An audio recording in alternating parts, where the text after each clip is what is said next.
A jornada de José, do poço ao palácio. O favorito de Jacó. A história de José começa em Canaã, uma terra de colinas suaves e campos dourados, onde o vento sussurrava entre as árvores e os rebanhos se espalhavam pelo horizonte. José era o 11º filho de Jacó, mas, por ser o primogênito de Raquel, a esposa mais amada de seu pai, ele ocupava um lugar especial no coração de Jacó. Como prova de seu afeto, Jacó presenteou José com uma túnica de várias cores. Era um manto esplêndido, com fios que brilhavam ao sol, refletindo tons de vermelho, azul e dourado. A túnica parecia tão preciosa quanto a própria estima de Jacó por José. No entanto, a túnica, que deveria ser um símbolo de amor, tornou-se o estopim da inveja dos irmãos. A cada movimento de José, a túnica parecia gritar a desigualdade,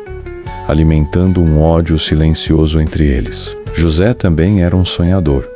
Suas noites eram povoadas por visões estranhas e poderosas. Uma vez, ele sonhou que estava no campo, amarrando feixes de trigo. Seu feixe ficou de pé, enquanto os feixes dos irmãos se curvavam. Noutra noite, ele viu o sol, a lua e 11 estrelas se inclinando diante dele. Quando contou seus sonhos, sua voz estava cheia de entusiasmo juvenil, mas seus irmãos ouviram apenas arrogância. Certa manhã, os irmãos de José partiram com os rebanhos para Dotã, uma região distante, onde os campos eram vastos e o calor do deserto queimava a pele. Jacó, preocupado com os filhos, enviou José para verificar como estavam. Ele saiu vestindo sua túnica colorida, os pés levantando poeira no caminho seco, enquanto o horizonte tremeluzia sob o sol escaldante. Ao avistarem José, os irmãos sentiram a raiva acumulada explodir como lava de um vulcão.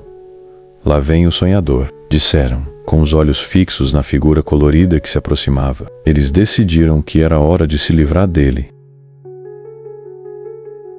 Quando José chegou, sorrindo inocentemente, mãos ásperas o agarraram. Ele gritou em protesto, mas os irmãos o arrastaram até um poço seco. O poço era fundo, com paredes de pedra que ressoavam os ecos de seus gritos. Jogado ali, a escuridão o engoliu. No fundo, sentiu o chão áspero sob si, e o céu parecia um pequeno círculo distante e inatingível. Enquanto ele implorava por sua vida, os irmãos, indiferentes, sentarão-se e alimentarão. Foi então que viram uma caravana de mercadores ismaelitas, com camelos carregados de especiarias e aromas que pareciam prometer riquezas. Uma nova ideia surgiu. Venderiam José como escravo. Por 20 moedas de prata, José foi entregue aos mercadores, que o amarraram e o levaram rumo ao Egito. As paisagens áridas do deserto deram lugar à grandiosidade do Egito. As pirâmides erguiam-se contra o céu, imensas e silenciosas, enquanto o rio, Nilo largo e imponente, serpenteava entre campos verdes. José foi vendido a Potifar, oficial do faraó e capitão da guarda. Na casa de Potifar, José começou como um simples escravo, mas sua dedicação e sabedoria logo chamaram a atenção. Tudo o que ele tocava prosperava, e Potifar, percebendo que a mão de Deus estava sobre ele, o colocou como administrador de sua casa. José supervisionava as plantações, os celeiros e os servos, e a riqueza de Potifar crescia sob seus cuidados. Mas a esposa de Potifar também notou José.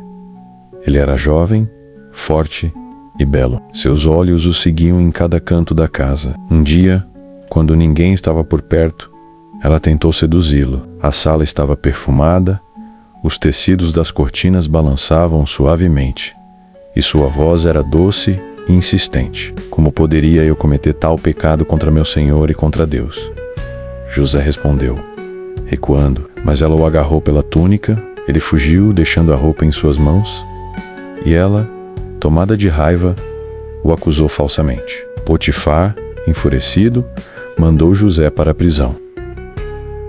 Era escura e fria, com correntes enferrujadas pendendo das paredes de pedra. O cheiro de mofo e a umidade constante tornavam o ambiente opressor. Mas mesmo ali, Deus estava com José. Ele logo conquistou a confiança do carcereiro, que o colocou para cuidar dos outros prisioneiros. Entre os detentos estavam o copeiro e o padeiro do faraó, que tiveram sonhos perturbadores. O copeiro sonhou com uma videira, cujos galhos davam frutos, que ele espremia na taça do faraó. O padeiro sonhou com cestos de pães sobre sua cabeça, devorados por aves. José, ouvindo atentamente, interpretou: em 3 dias, você, copeiro, será restaurado à sua posição, mas você, padeiro, será enforcado. E assim aconteceu. José pediu ao copeiro que mencionasse seu nome ao faraó, mas o pedido foi esquecido. 2 anos se passaram, e José permaneceu na prisão. Um dia, o faraó teve sonhos que perturbavam sua paz. 7 vacas gordas eram devoradas por 7 vacas magras, e 7 espigas cheias eram consumidas por espigas secas. Nenhum dos sábios do Egito conseguia interpretá-los. Foi então que o copeiro lembrou-se de José. José foi chamado. Rasparam sua barba, deram-lhe roupas limpas, e ele foi conduzido ao esplendor do palácio. Com humildade ele declarou: não sou eu quem interpreta, mas Deus. Ele explicou que os sonhos eram um aviso.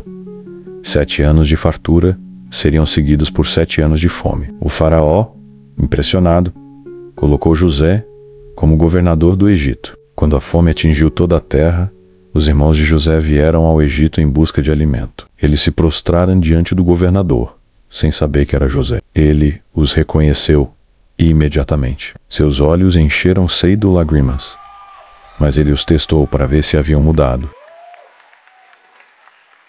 Após várias provas, José viu que seus corações estavam arrependidos. Finalmente, não conseguiu mais conter-se. Eu sou José, seu irmão, a quem vocês venderam. Ele disse, com lágrimas escorrendo pelo rosto. Os irmãos ficaram petrificados, mas José os abraçou e os perdoou. Vocês planejaram o mal contra mim, mas Deus o transformou em bem, para salvar muitas vidas. José trouxe sua família para o Egito, e eles prosperaram juntos.